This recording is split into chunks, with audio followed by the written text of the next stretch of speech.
Salam, hər vaxtınız xeyir olsun əziz müəllimlər. Bugün sizinlə 5-ci sinifin 20-ci mövzusu olan parçadan məmulat hazırlamaq üçün iş yeri, alətlər və tərtibatlar mövzusunun izahına baxarıq. Deməli, əl ilə yerinə yetirilən əməliyyatlar üçün üzərinə alətlər və tərtibatlar qoyulan iş masası lazımdır. Nə lazımdır? Alət və tərtibatlar qoyulan iş masası. İş yerində yalnız emal edilən materiallar bu işin icrası üçün lazım olan alət və tərtibatlar olmalıdır. Yəni iş yerində bizə lazım olan sadəcə alətlər və tərtibatlar olmalıdır. Əl işlərinin icrası zamanı düzgün oturuşa diqqət etmək lazımdır. Düzgün oturuş nədir? Hansıdır düzgün oturma qaydaları? İndi onlara baxacağıq.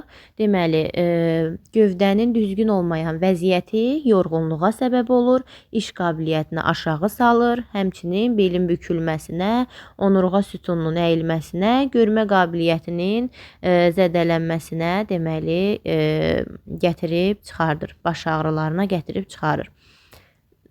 Deməli, iş zamanı düzgün oturma qaydalarımız hansılardır? Birincisi, qan dövranı pozulmasın deyə ayaqlar bütün pəncə boyu döşəməyə dirənməlidir.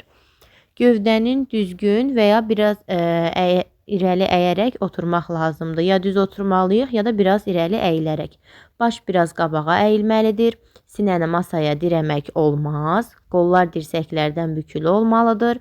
İş zamanı dirsəkləri masanın üzərinə qoymaq lazım deyil. Gözlərdən məmulata qədər məsafə 30 sm olmalıdır. İş prosesi zamanı gövdənin vəziyyətini vaxtaşırı dəyişmək lazımdır. Deməli, qaldığımız yerdən davam edirik. İş prosesi zamanı gövdənin vəziyyətini vaxtaşırı dəyişmək lazımdır. Biraz əyilmiş vəziyyətdən düzünə və yaxud da ki, əksinə olaraq dəyişim edə bilərik. Sonra işıq emal olunan detalların üzərinə sol tərəfdən və ya düz düşməlidir. Davamına baxırıq. Demişdik ki, bizə sadəcə istifadə etdiyimiz alətlər, tərtibatlar lazımdır. İş yerində əlimizin altında olması gərəkənlər. Bunlar hansılardır? Baxın, burada alətlər və tərtibatlar var. İndi onlara baxacağıq. Santimetrli lent. Santimetrli lent, yəni metrə. Baxırıq metriyə, şəkil A-da verilib. Metrə yumuşaq və elastik olmalıdır, amma dartılmamalıdır. Yumuşaq elastik olur və dartılmır. Metrədən ölçülərin götürülməsi, həmçinin parçanın uzunluğunu, enini ölçmək üçün istifadə edirik. Həm ölçü götürürük, həm də uzunu, eni ölçmək üçün metrədən istifadə edirik. Daha sonra şəffaf kağız kalka da adlandırılır. Ülgülərin köçürülməsi üçün istifadə olunur. Şəffaf kağızdan nə edirik? Ülgüləri köçürürük. Şəffaf kağızı başqa, yəni şəffaf materialla əvəz edə bilərik. Məsəl üçün polietilen plyonka ilə. Xətkeş nədir? Xətkeş də burada verilib şəkil C-də. Tikilən məmulatın çertiyojunu qurmaq. Çertiyoz sözünü gördüksə, çertiyoz qurmaq xətkeşlə yerinə yetirilir. Ülgünün üzərində qısa kəsikləri ölçmək, ilmələrin, tikişlərin, emal payının nişanlanması üçün istifadə edilir. Nədən? Xətkeşdən. Qayçılara baxırıq indi. Kağız üçün qayçı var və parça üçün qayçı var. Ülgünün detallarını kəsib çıxartmaq üçün nəzərdə tutulan kağız üçün qayçıdır.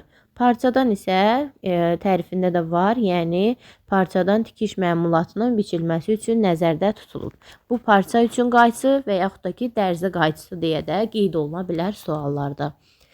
Daha sonra baxırıq nəyə? Sancaqlara. Sancaqlar ülgünü parçaya bərkitmək üçündür və parça qatlarının tikiş detallarını sancaqlayırlar. Sancaqlarla ülgü parçaya bərkidilir və parça qatları, tikiş detalları sancaqlanır. Dərzi təbaşiri biçmə zamanı ülgünün detallarını kontur boyunca nişanlayan deməli nədir? Dərzi təbaşiridir. Əl tikiş iynələrinə baxırıq. Əl tikiş iynələri ilə tikmə və kökləmə aparılır. Bu iynələr müxtəlif uzunluqlarda ola bilirlər. Ən qalın iynələr 80 nömrəli iynələr sayılır. Deməli, tikdiyimiz parça nə qədər nazikdirsə, bir o qədər nazik iynədən istifadə etməliyik. Yəni, iynəmiz parçanın deməli nazikliyindən, qalınlığından asılı olaraq dəyişir. Qısa tikiş addımı ilə tikmək üçün qısa iynələrdən, uzun tikiş addımı ilə tikmək üçün isə, yəni kökləmə zamanı uzun iynələrdən istifadə edilir. Uzun iynələrdən kökləmə zamanı istifadə edirik. İynə hamar və düz olmalıdır. Paslı, ucu zədələnmiş iynə iş üçün yararsızdır. Belə iynələr parçanı korlayırlar. Sonra baxırıq oymağa. Oymaq, iynə və sancaqlarla iş zamanı barmaqları deşilmədən qorumaq üçün istifadə edilir. Oymaqların bir digər adı üskük də adlandırılır. Yəni həm oymaq, həm üskük görə bilərik. Oymaqlar dibli və dibsiz olur. Onlar deməli sağ əlin orta barmağının ölçüsünə uyğun olaraq seçilir. Oymaq barmağa kip oturmalıdır ki, yəni əlimizdən çıxıb barmağımız zədələnməsin. Düz uclu kiçik qayçılar xırda işlər üçün lazımdır, sapı kəsmək üçün lazımdır. Bu da qayçıların növlərindən biridir. Tikiş sökən isə maşın və əl tikişlərini sökmək üçün nəzərdə tutulub. Deməli, surət çıxarmaq üçün çarx, ülgü xətlərinin parçaya köçürülməsi üçündür. Deməli, şəffaf kağızda dedik, ülgülərin köçürülməsi üçün istifadə olunur. Amma kiçik çarxdan ülgü xətlərinin, ülgülərin köçürülməsi şəffaf kağız, ülgü xətlərinin köçürülməsi oldu nə? Kiçik çarx. Burada da X hərfi var. Kiçik çarx sözündə də X hərfi var. Sonuncu hərfidir. Bu şəkildə yadda saxlaya bilərik. Deməli, təhlükəsizlik qaydalarına baxırıq. İşə başlamazdan əvvəl iynə və sancaqları saymaq lazımdır. Əyri, küt, paslanmış olanları kağıza büküb tullamaq lazımdır. İş zamanı iynə və sancaqlar iynə qabında saxlanılır. Onlar parçaya sağdan sola. Deməli, parçaya iynələri, sancaqları necə taxırıq? Sağdan sola və ya özümüzdən əks istiqamətdə batırmalıyıq. Sağdan sola, özümüzdən əks istiqamətdə. İynə və sancaqları ağzımıza almırıq, paltarımıza batırmırıq. Tikmə zamanı oymaqda istifadə edirik. Bunlar bildiyimizdir. Qayçıları masanın üzərinə, özümüzdən sol tərəfə, ağzı bağlı halda halqaları aşağı olmaqla qoyuruq. Necə qoyduq? Özümüzdən sol tərəfə, ağzı bağlı, halqaları aşağı olmaqla. Qayçının halqaları deməli qabağa olmaqla yönəltməliyik. Yəni kəsici hissədən tutub halqaları qarşı hissədə kiməsə ötürdüyümüz zaman bu şəkildə ötürməliyik. İş bitdikdən sonra iynə və sancaqları sayırıq. Onların sayı əvvəlki kimi olmalıdır. Və qayçını yerinə qoyuruq. Yəni iş qutusuna. Qayçılar harda saxlanılır? İş qutusunda.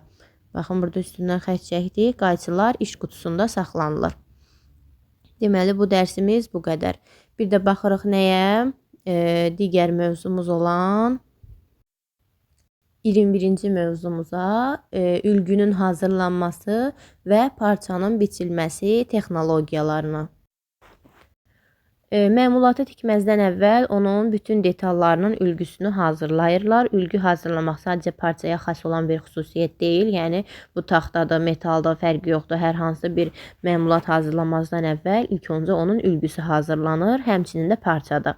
Məmulatı bitməzdən əvvəl onun ülgüsünü hazırlayırıq. Baxın, deməli, ülgü hazırlanır. Kağız ülgülər müxtəlif üsullarla hazırlamaq olar. Ülgünü hazırlamağın iki üsulu var.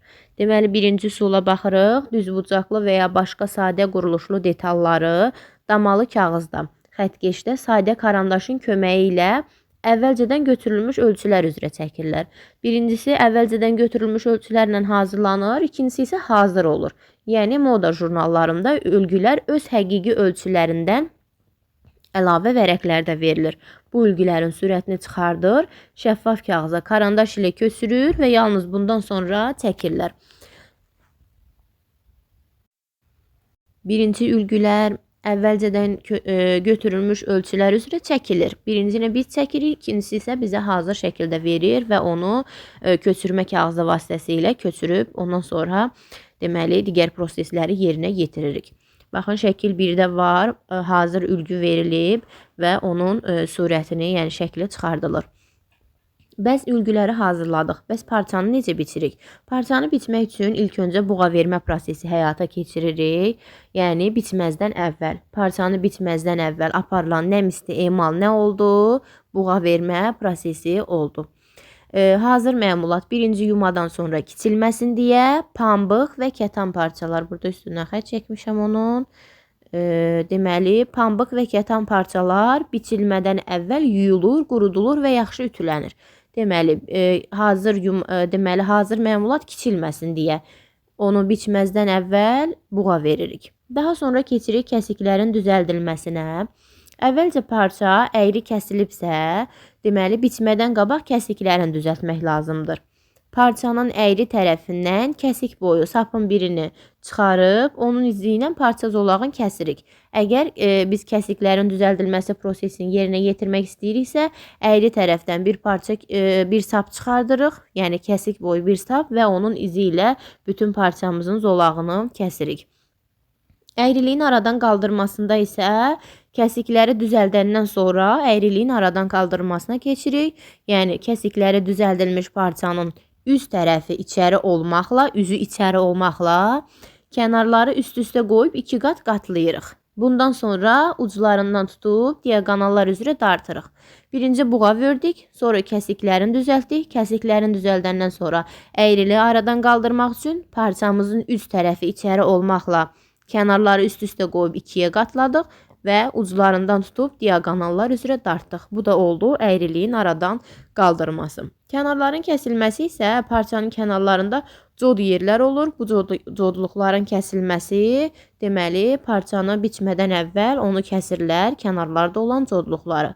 Qüsurların aşkar edilməsi isə biçilməzdən əvvəl ləkələrin, qeyri-bərabər olan rəngləmənin, qalın sapların aşkar edilməsi, kəsilməsi prosesinə qüsurların aşkar edilməsi deyilir. Qüsurlu yerlər təbaşirlə, rəngli sapla qeyd edilir. Deməli, nə ilə oldu? Qüsurlu yerlərimiz təbaşir və rəngli sapla qeyd edilir. Biçmə zamanı onlar detalların kənarına salınır və yəni parçanın tullantı hissələrinə salınır ki, o kəsilsin, yəni geyimin üzərinə düşməsin. Bundan sonra parçanın sərilməsi prosesi həyata keçirilir. Hazırlanmış parça biçilmək üçün iş masasının üzərinə sərilir. Əvvəlcə parça masanın üzərinə, yenə üst tərəfi içəri olmaqla uzunluğuna sapı boyunca tən yarıdan qatlanır. Neynədik? Üst tərəfi içəri olmaqla uzunlu sapı boyunca tən yarıdan qatladıq. Sonra parçanın kənarları düzəldilir və qatlar əllə hamarlanır. Burada da bizdən bir ardıcıllıq soruşa bilər, yəni düşə bilər. Birinci neyləyirik? Parçanı iş masasının üzərinə səririk. Bir dəqiqə bunu silək. Parçanı neynədik? Biçmək üçün iş masasının üzərinə sərdik. Bu birinci.